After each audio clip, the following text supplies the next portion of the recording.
ค่ะรับมุกดาหารได้มาเดียวนี่ล่ะขอเพิ่นมือ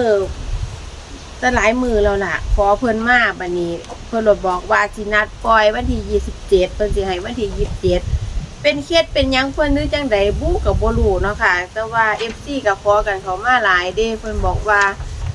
อยากได้รับมุกดาหารตามให้แน่ว่าซั่นโอ้จัดจิราก็เลยตามให้งวดนี้เนาะค่ะเพิ่นก็ให้มาแล้วล่ะ3ตัวเนาะค่ะ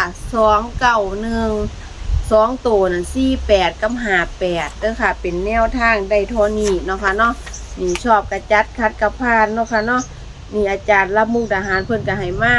เพิ่นบอกว่า291งวดที่แล้วเพิ่นก็ให้ไปแล้วบัดนี้งวดนี้เพิ่นตามตัวเก่าเพราะว่าเลขนำเตดากเพิ่นว่าระวังว่าเลขอาจจะมาตัวเก่าก็ได้ภูมิอยู่หันเพิ่นมาบอกว่าซั่นนี่เด้อค่ะเด้อรับมุกดาหาร3ตัว2ตัว